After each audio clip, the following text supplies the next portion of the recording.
It's a good day, VA, with Sam Pugh and Carolyn Day Pruitt. Brought to you by Dunlop House. Today we discuss how the chips are stacking up for a Petersburg casino. When it comes to design, don't be afraid of the dark. How your body communicates through pain, and much more. We'll be right back after this. My favorite thing about my job is I get to walk through the doors and see the residents smiling and happy, ready for the day to see what kind of activities we have going on. My name is Rachel Barefoot, and I'm the activities director here at Dunlop House. We do things like physical exercise, fun arts and crafts. Working with seniors is great because I like to be able to make their golden years the best they've ever had. No matter what's going on, the residents' health and well-being is our top priority. Dunlop House, more than a house, it's home. Welcome to Good Day VA. My name is Samuel Pugh. And I'm Carolyn Day Pruitt. We're so excited to bring you this first episode of Good Day VA. It's a brand new show from LNN USA Network, and we're thrilled to have you along for the ride. We're going to have a lot of fun, explore a lot of topics, and talk to a lot of people. Later on, State Senator Morrissey talks to us a little bit about the possibility of a casino coming to Petersburg and what that means to the local area and local retirement accounts. Interior designer Michael Mazeros is going to be teaching us why we should not be afraid to decorate small spaces with dark paint colors. Dr. Sandy is going to coach us on pain management, the physiological kind, not the marital kind. I love you, Catherine. Chef Tony of Taban Fry in Old Town Petersburg will be showing us how to make his fabulous recipe for ribs. And LNN's own Chai Gallahan and his hat will be walking us through local treasures that you might not have known about in uncommon wealth. So with that, let's get started. We're here at the Appomattox Riverwalk in the Wonder City of Hopewell, Virginia. I'm Chai Gallahan, and we're here at the Appomattox Riverwalk right here in Hopewell, Virginia, and it is a four-season attraction. Any time of year you can come down here and enjoy the sights and sounds and wildlife of the Riverwalk right here in the Appomattox River. Right here at the beginning of February, it's classic winter, according to the Farmer's Almanac, which means we're going to have temperatures in the teens at night and anywhere from the low 30s to the mid 40s in the daytime. And right now it's about 40-some degrees out here, and it's beautiful. There are ducks on the water, there's fish in the river, and you never know what you're going to catch down here at the Riverwalk. I'm here at the midpoint observation deck of the Riverwalk. And one thing that you should remember about the Riverwalk, one thing you should know about it is that, of course, when you come here at different times of the year, you're going to get distinct, vivid experiences. Springtime versus summertime versus autumn, and then, like now, winter. And not only that, but when you come out here in any particular season, if you come at different times of the day, you'll get vividly different experiences as well. Imagine walking out here in the morning when it's really chilly, or midday, or come out to see a sunset. It's always a different experience at the Riverwalk. There is a plethora of wildlife right here on the Appomattox Riverwalk. And you're going to see fish in the water, you're going to see ducks on the water, birds in the air, all manner of things, including the Atlantic sturgeon and the large gar, if you're lucky enough to see those giant fish. I'm here at the end of the Riverwalk where it currently ends. This is the observation deck, and from here you can see the Boathouse Restaurant and the Appomattox River Bridge.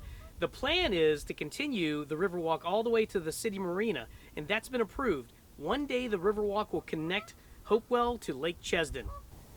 We're now on the pier at the Riverwalk, and as you can see, it's a very picturesque landscape and riverscape behind me. So if you enjoy fishing, bring your tackle box out and your favorite rod and cast out. You might want to wait for high tide. A lot of fish bite here, and people are fishing here all the time to bring back some good fillets for dinner. Another feature of the Riverwalk is a beach, and you may not want to go swimming in February, but when summertime comes around, the water gets really nice and warm. It's very enjoyable because it's so shallow for so long, and then when high tide comes in, the water just heats up beautifully. So you can sit in it like it's a hot tub, or you can just swim around and get out and cool off. The Riverwalk can be an educational experience as well, because there are numerous plaques around here explaining the flora and fauna of this part of the Appomattox River. Right here is about fish species, including the Atlantic sturgeon and long-nosed gar, both very large fish. But if you want to fish here, you can catch the blue catfish, cappy, bluegill, red breast sunfish, and the largemouth bass. So who knows what's going to be on the dinner plate when you go fishing at the Riverwalk. The Riverwalk also has a pavilion here so that you can bring your friends and family out for a picnic and enjoy some food. There are a couple of playgrounds for the children, and we're right across the street from the Appomattox Regional Library, and in downtown Hopewell you have shops and eateries to explore. If you're looking for something to do, pop out here and seize the day. Back to you, Sam and Carolyn Day. Now we're going to take a look at what's happening in interior design with local designer Michael Mazzaros for Splendid Spaces. I wonder if he can improve my cave. Michael?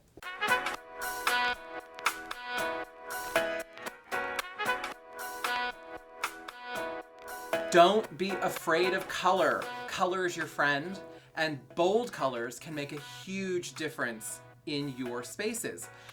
The old myth that painting a room a darker or bolder or more saturated color makes it look smaller is just not true. It can be true in some circumstances, but for the most part, it actually can make your space look a lot larger. And there's a scientific reason for that. We perceive brightness and dullness through contrast. And in a room without a lot of natural light, you have to create that contrast. And that means going bolder or deeper on the walls to contrast with a lighter trim creates a crispness and a brightness in the room that we perceive as actually having more light and a larger space than being closed in. Now you can use bolder colors in certain spaces to actually make the space feel smaller on purpose. But for the most part, if you're dealing with a room like a powder room or a small study or an internal room that doesn't get a lot of natural light or is shady, then you want to use a bolder, more saturated color. It's going to soften the room, the walls will recede a little bit, and all those corners and angles that get in shadow that look dull with a pale color will actually come to life with a bolder color because it doesn't need as much light for you to see all of the pigmentation and hue in that tone. So it actually can help open up a space, particularly if you have things like vaulted ceilings or strange angles or lots of corners in a room. The bolder colors blend those away and you don't really see all of those shadows there like you would if you went with a white or soft pale color. It's time to catch a culinary wave. Fresh food, good vibes, and great service. From their homemade pickles, spreads, and hearty fresh-made sandwiches to their full bar featuring unique tropical cocktails. Wave Sandwich Company delivers a tsunami of flavors that will wash over your taste buds.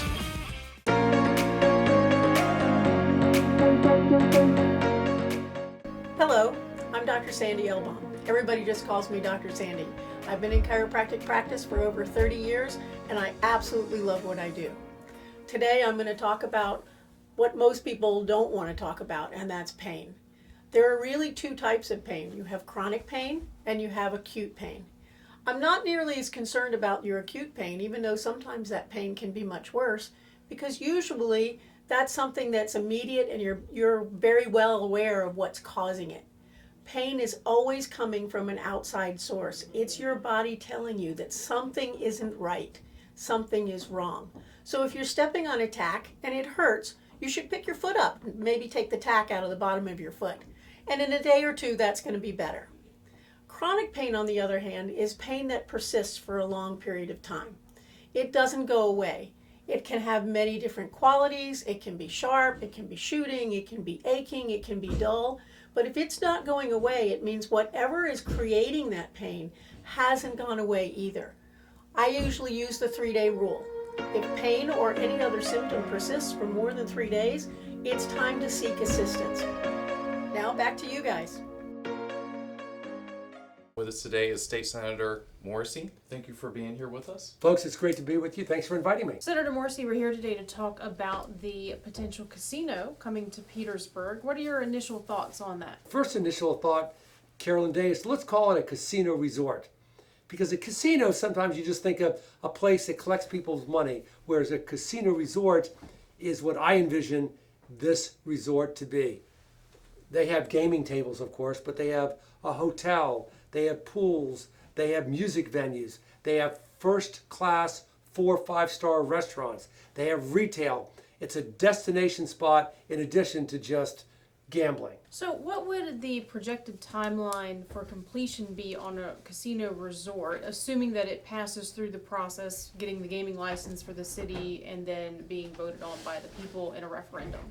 The earliest the referendum could be held would be November of this year. So now we're 10 months down the road.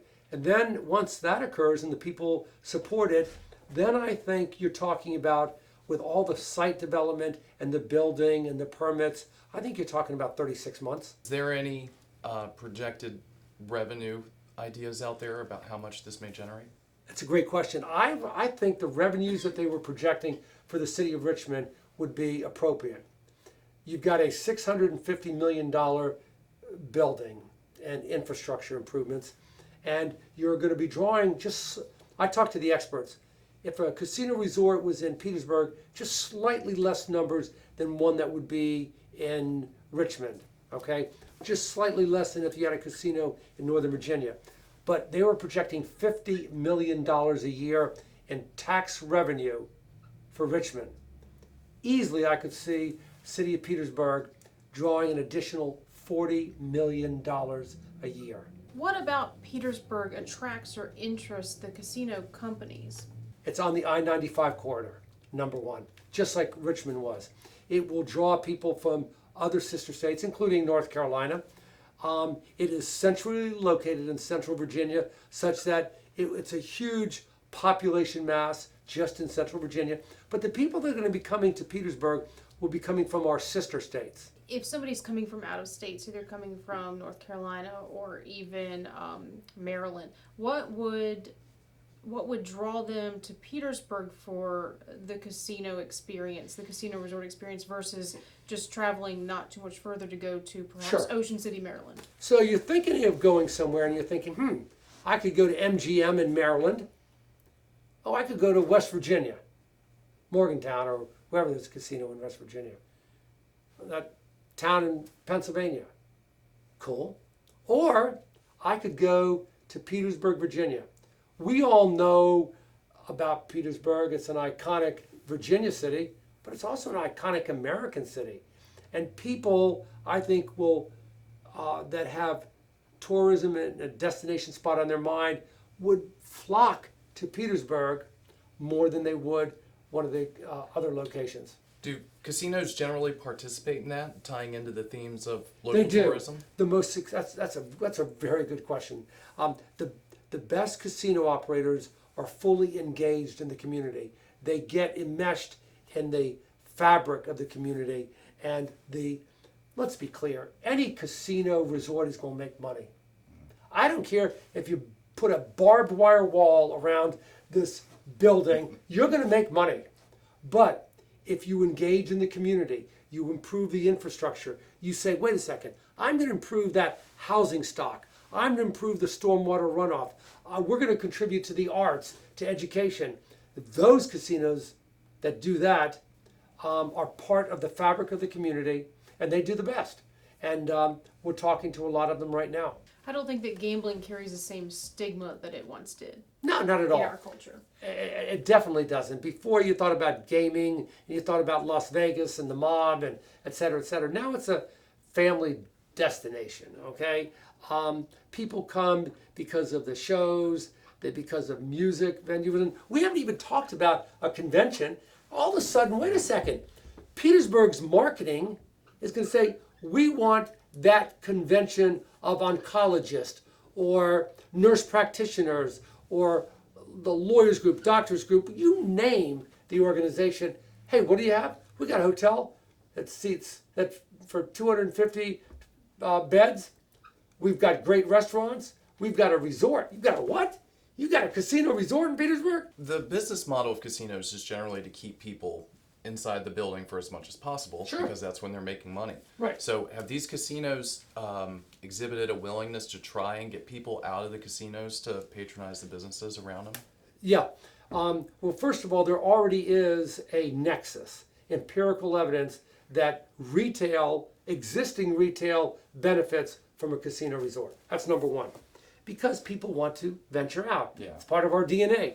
And second, the best groups that have done this, and there's some that have done a lot of it, they realize that in the long run, 30, 40 years, the more they're involved in the community, the better their casino thrives. So they have a monetary incentive to reach out into the community and be a part of it. Petersburg is in the driver's seat. That Petersburg is the beautiful, gorgeous prom queen that everybody wants to take to homecoming, and she is being courted by all these other folk. She can set her terms. Are there any required infrastructure upgrades that have to happen, or is Petersburg ready to go with? No. You're going to need, I think, hundreds of thousands of dollars in infrastructure improvements. Do you think there'll be a referendum in the city? Well, the first question is, do I think I will be able to get the casino license coming to Petersburg? I do. I know they're trying to do a do-over right now in Richmond. One of the council persons who doesn't understand civics or government wants a do-over. Well, they already had an election. Elections sometimes are decided by close margins. This one was decided by 1,500. I was an enthusiastic supporter of a casino in South Richmond. It's my Senate district, as is Petersburg. I campaigned for it. I lobbied for it. We got the people in South Richmond to jump on board. But the citizens said no by a margin of 1,500 votes. That's the way the process works. And Reva Trammell says, well, I want it for my people and I want a do-over. I don't care what you want. I'd love it for it to come to South Richmond too, but it didn't. So move on. Put your big girl pants back on, okay, and move forward. And that's the democratic process. You keep referencing it as Petersburg is the prom queen in this scenario. Yeah. In that situation, using that analogy. Is that a metaphor? It's a good one. Probably. Yeah. Okay. But using that metaphor, if that's the case, then city council would be the limo chauffeur driving her to prom to receive her crown. And you're dependent on them getting the prom queen there to get her crown. Okay. And we have a fairly young council, and there's a chance of turnover on council in this coming election season. I am not depending upon city council to build any roads to get to drive the prom queen to the resort. Let's be clear. Any one of these resorts wants to, they've got a business model. They want to make money. They want to attract people to their resort. To do that, they have to have the product there, okay? Like any other business.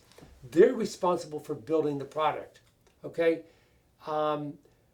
Petersburg is more like that movie, A Field of Dreams. The field is there and everybody wants to come to it, okay?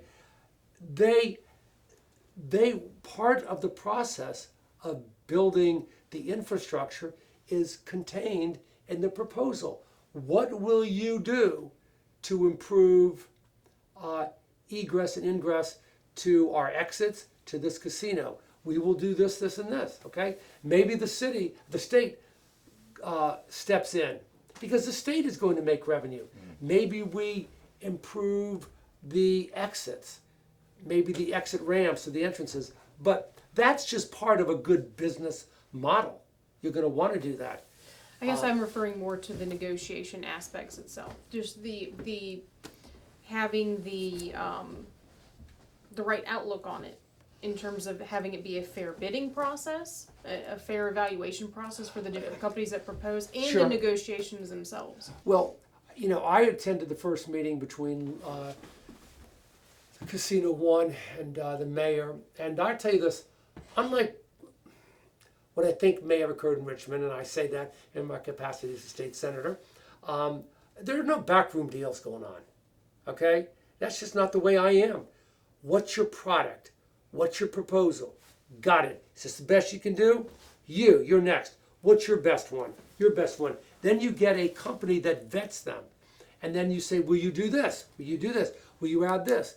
Finally, you get the best deal, okay? And then you select it. So let's say it comes and it's successful. Do you have any thoughts on what the next stage, the phase B of development around the casino would be? Well, Golf courses or- I would think that you let the private sector take over.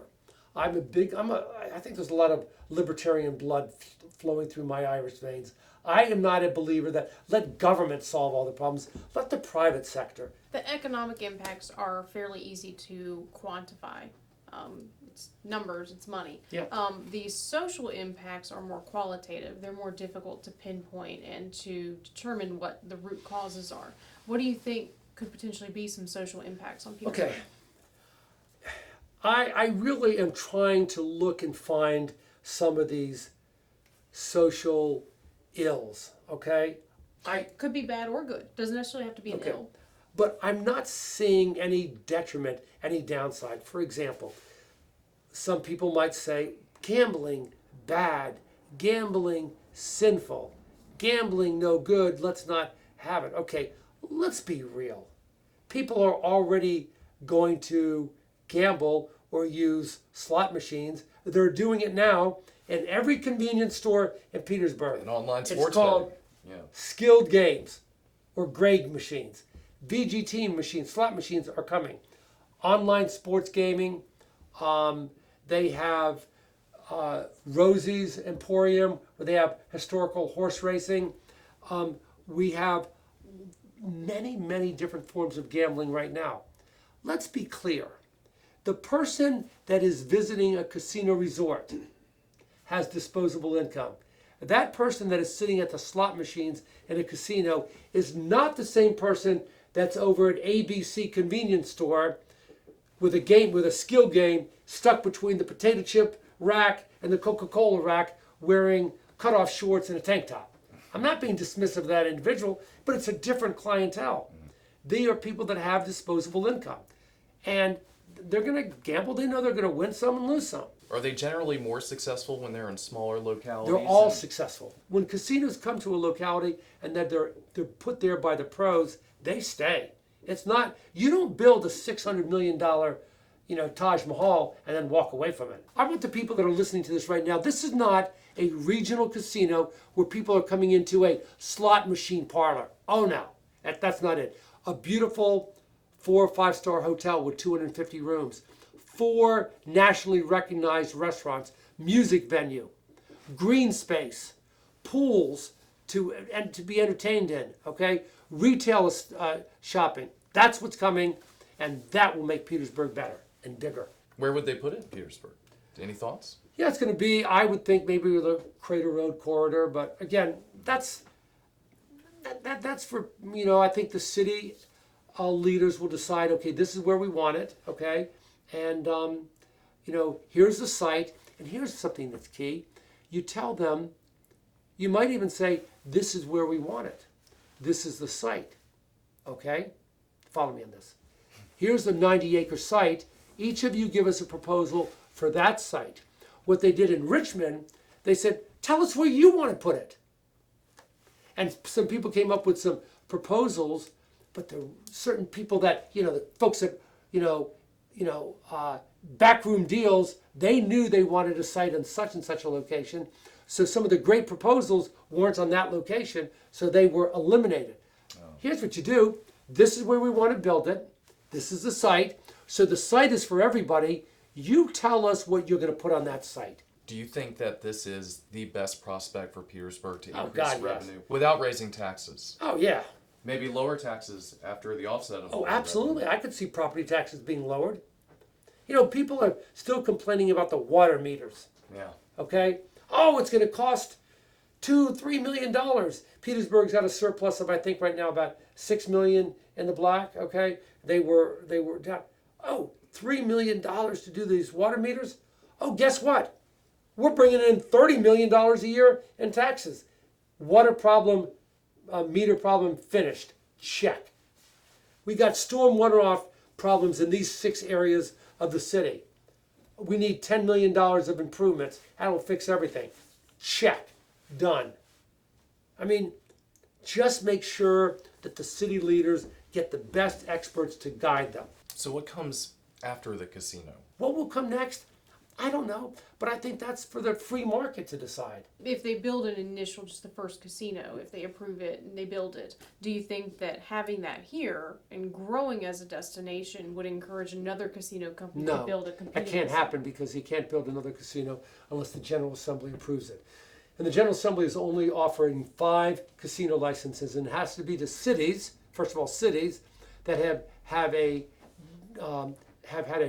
depressed market.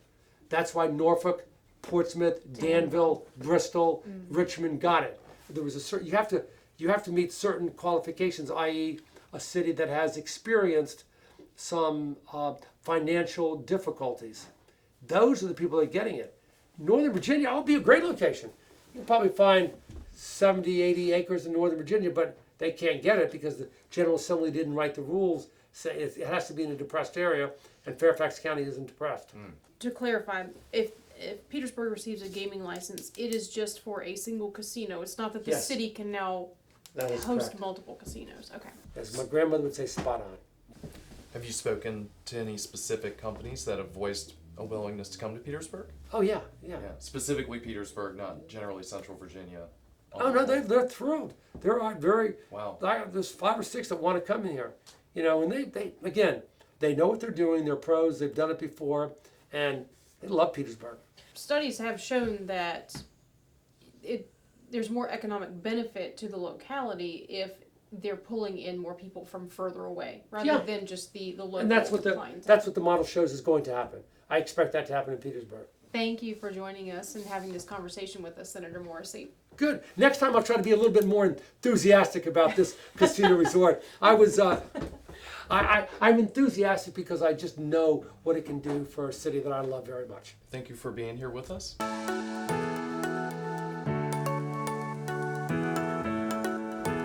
Yes, you can still get haircuts, colors, highlights, waxing services, everything that's going to make you look great right here at the Apothic Company.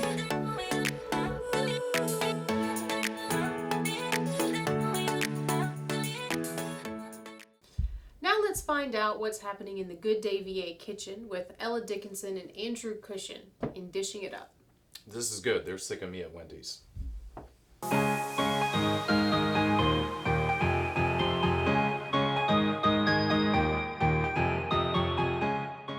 We're here today with our guest chef, Antonio Taban of Taban Fry and Southern Eats in downtown Petersburg. Tony, we are so glad you came out here with us. And pleasure to be here. Ella apparently has a very scandalous secret to share. Yes, I have an addiction to his smoked macaroni and cheese. Wow. Oh. Yeah. Yes. It could be described as a problem, Oh, but bless it your is heart. the best. It is It's a the good best. problem. It's a very good Tony problem. takes Southern sides to a whole new level. Yes, he does. Very difficult to decide what to order at this Yeah. restaurant because everything is great. Really, Thank you. really enjoy Thank it. you.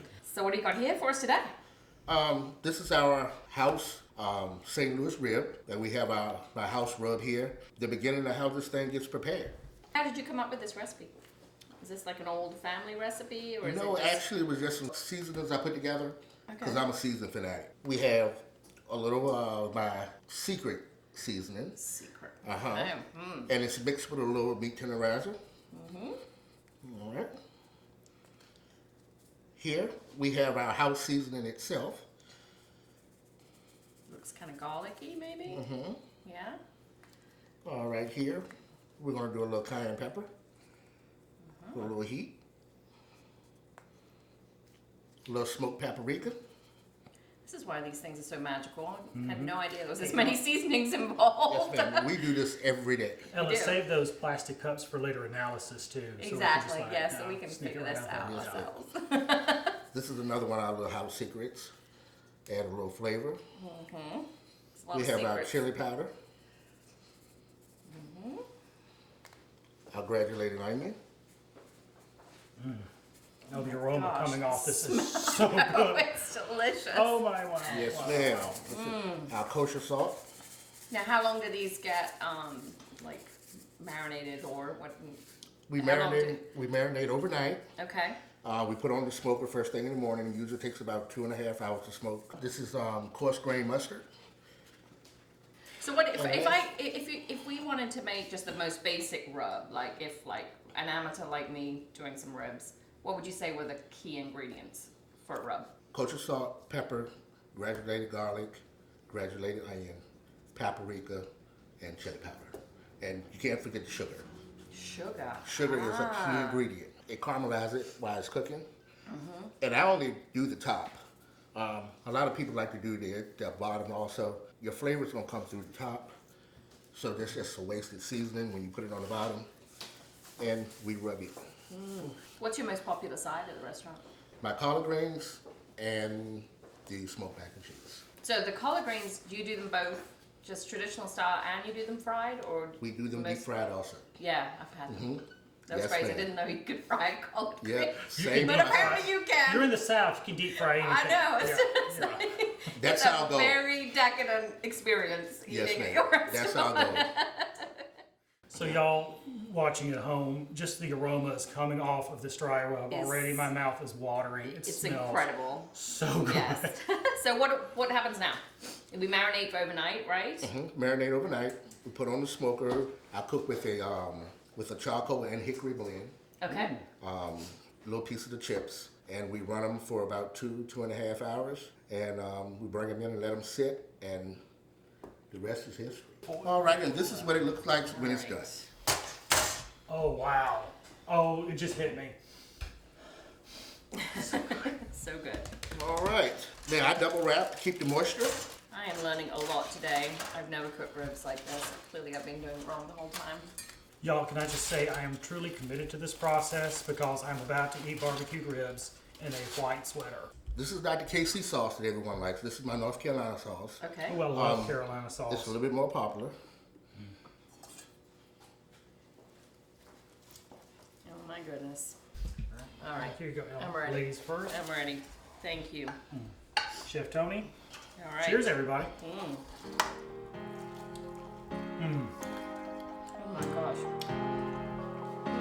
Oh, Lord have mercy. You can see how that rub really makes all the difference. Yes, ma'am. Wow, and the sauce is delicious. So, while we enjoy these ribs, we're going to say thank you for joining us, and back to y'all in the studio. Thank y'all. Have a good day. Bye. Bye. Thank you again for joining us. It's been a lot of fun today. Yeah, dry rub casinos in paint. A lot of fun. Thank you to Dunlop House for sponsoring the show. We really appreciate it. I cannot wait to see what Hatch Chai has next. And a special thank you to Senator Joe Morrissey for joining us today to talk about what is a controversial subject. Join us back here at lnnusa.com in a couple of weeks for our next episode. In the meantime, you can find us on Facebook, Twitter, and Instagram. With that, have a good day, VA.